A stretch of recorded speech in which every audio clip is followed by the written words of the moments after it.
What up, dudes? It's Gaz, and welcome back to another Warframe video.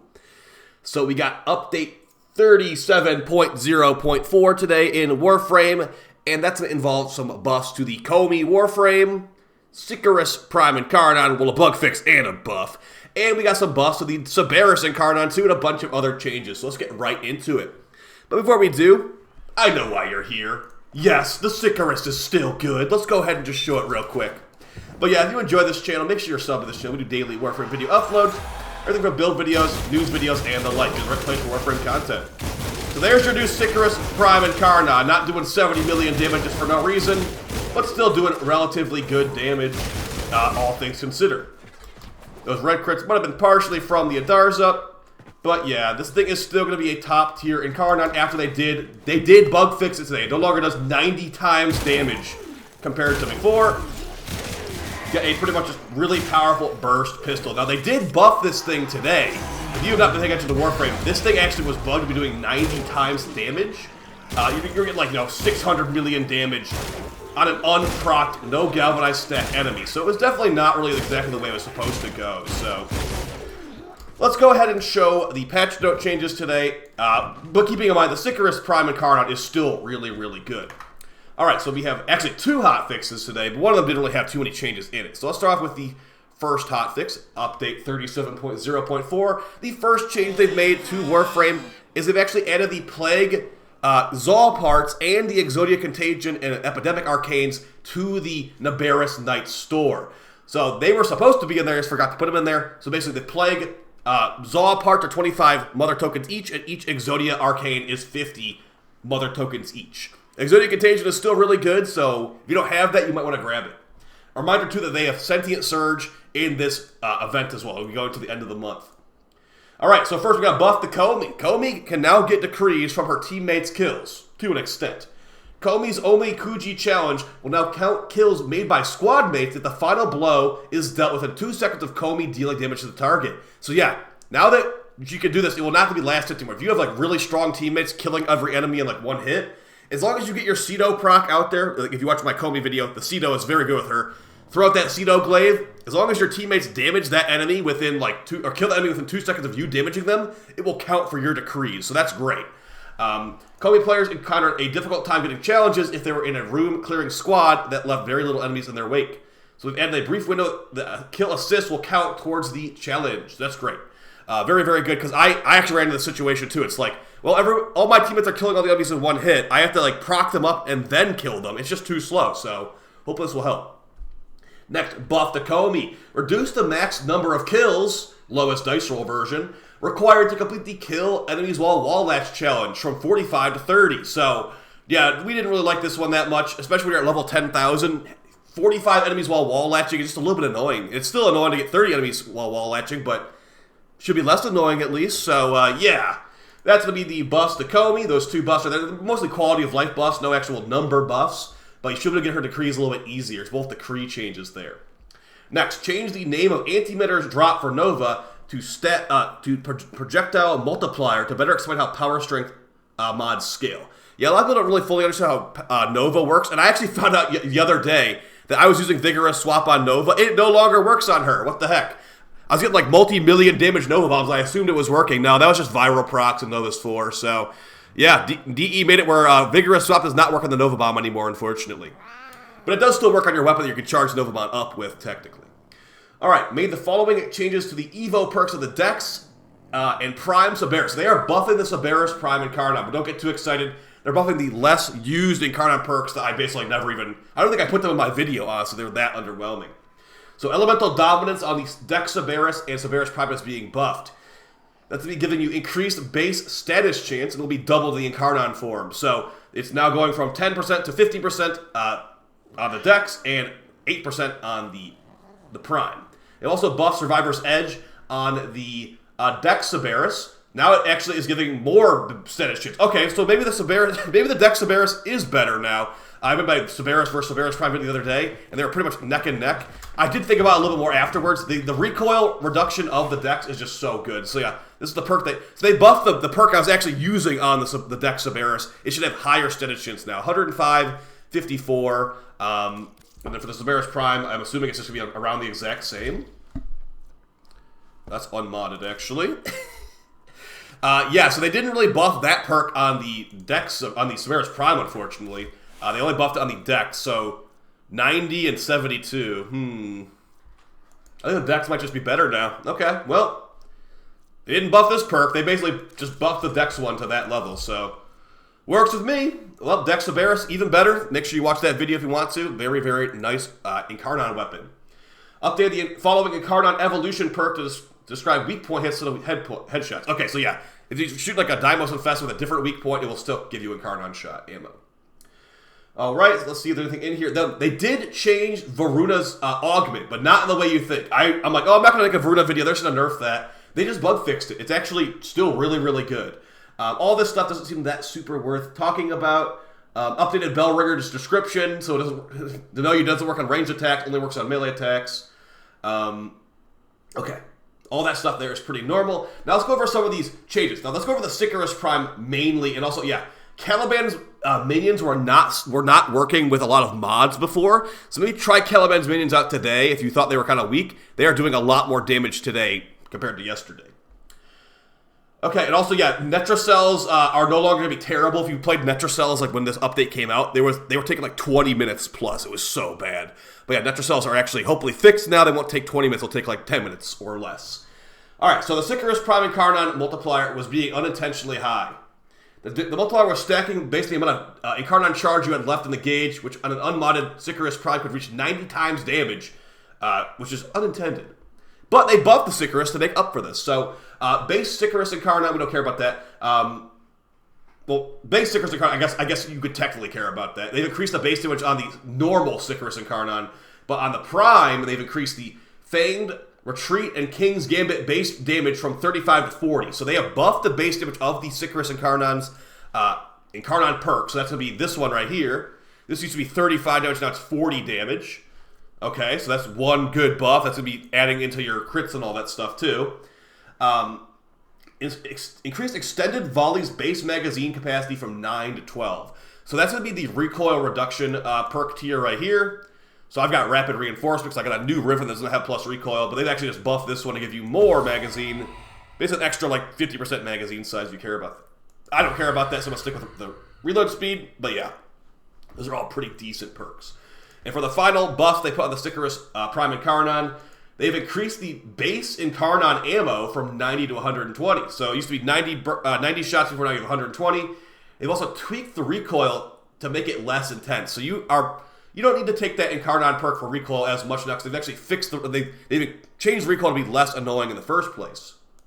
They also fixed the Feigned Retreat perk not working. So the base damage was not working. So yeah, this perk right here, the Not King's Gambit one, this wasn't even working before, the base damage part of it. So yeah, if you used this one before, you're getting literally no additional base damage. So that's pretty funny. King's Retreat, or King's Gambit, I'll probably stick with this one still. It's just so much crit on headshot. But now you can actually use this one and not be like totally ruined because it actually works now. So let's go ahead and see how that one works. Keeping in mind that King's Gambit makes sure you cannot crit on bodies, which is pretty bad. But still, it's a lot of crit chance on headshots. So there's the non-King's Gambit loadout right there. It gives you increased damage when they're low health, which I think I like King's Gambit more, but it is very risk or reward. Like if you miss your shots, like let's go for some body shots here. She was already dead, but if you go for body shots, at least you'll get like the yellow and orange crits with this Fanged Retreat. With King's Gambit, you'll get like red crits on headshots, but nothing on bodies, which is pretty bad. Also, I've got a punch through Riven. Now that this thing has actually been patched, I am using a punch through Riven on this thing just with a dual tox, so it gives you additional chaining if you have a punch through like mod on here. The total of 8 chain shots. So pretty good with either Incarnon, honestly, but I think I would stick with King's Gambit in the long run. But yeah, guys, the Sicarus Incarnon is still really good. It is not like the OP God Gun anymore. It's not going to be one-shotting a Demolist, no questions asked. But it will be definitely, you know, a strong, powerful contender as far as, you know, secondaries in Warframe are concerned. And my build's still the same as before. Still got my Toxin Riven. Well, I have a new Toxin Riven, actually, with Punch Through, Crit Damage, and Toxin with Minus Infested.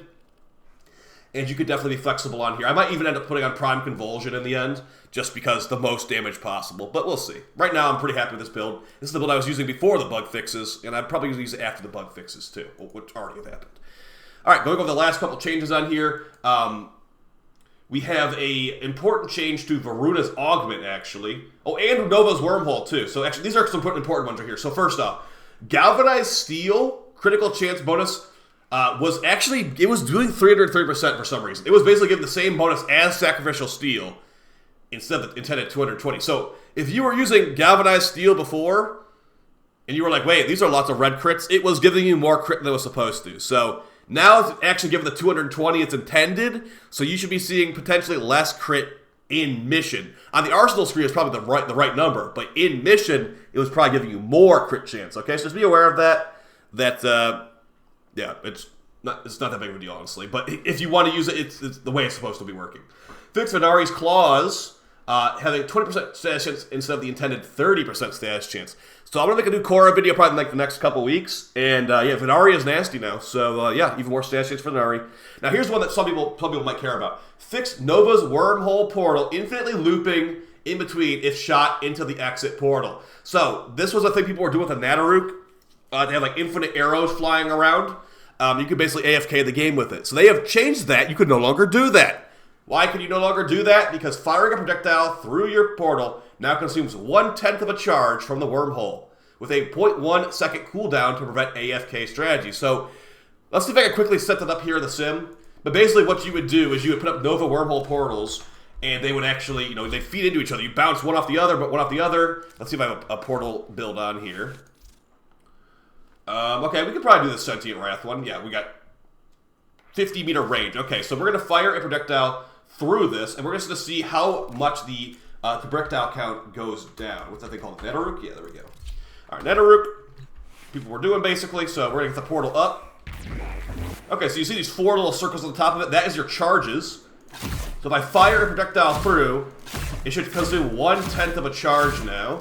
So I fire 10 arrows through it. Okay, so 10 arrows, 1 circle removed. So that is actually, if you were to feed these portals into each other, you would lose it really fast. So let's see if I can exactly line this up here. Alright, so let's just go ahead and hop on through. Not the best angle, but let's try to make it work. Okay, I hope that works because I don't really want to replace that. So we'll get the charged up Naberus shot.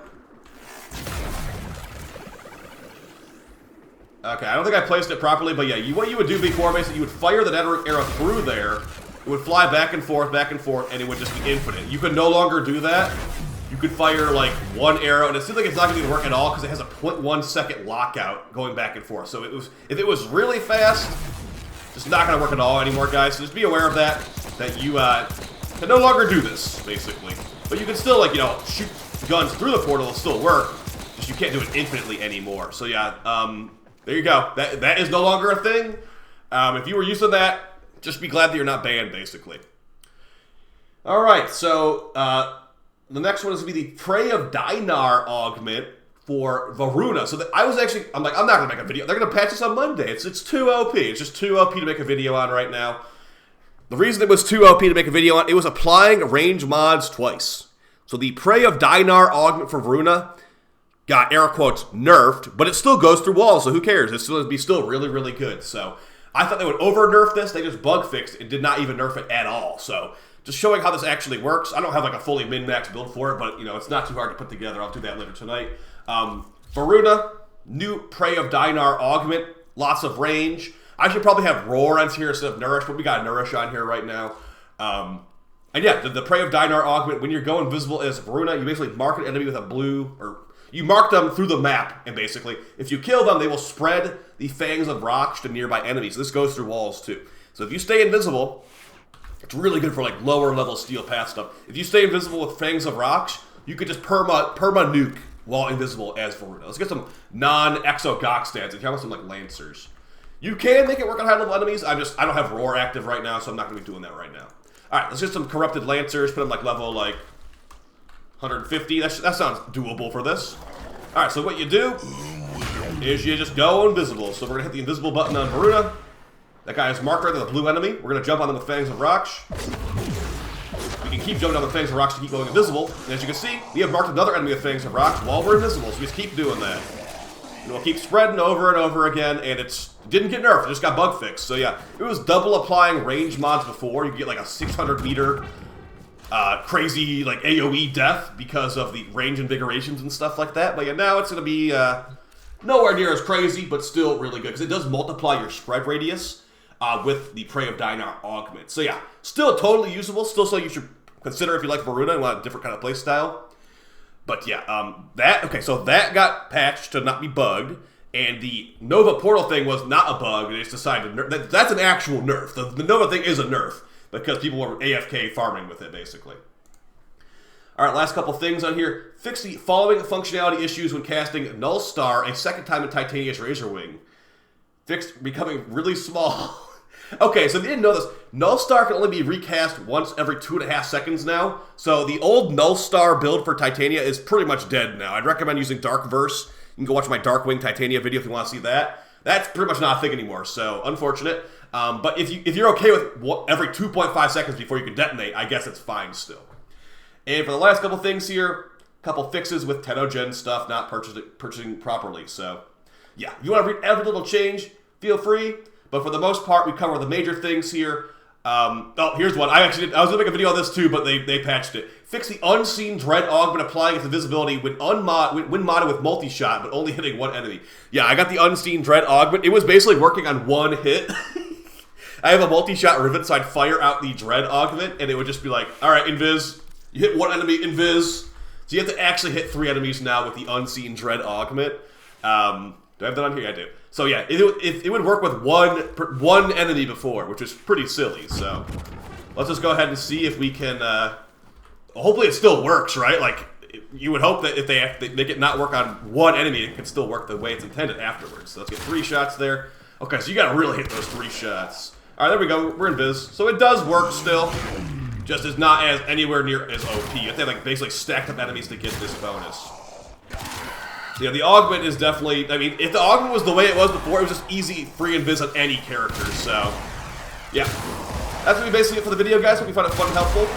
Sicarus, Prime, Incarnon. I'll probably do another level 10,000 Void Cascade or Disruption with it pretty soon because of the changes. Go enjoy your Voruna not nerfed Augment, which is surprising to me. And, you know, go never fire a Naberus through a portal on Nova ever again, I guess.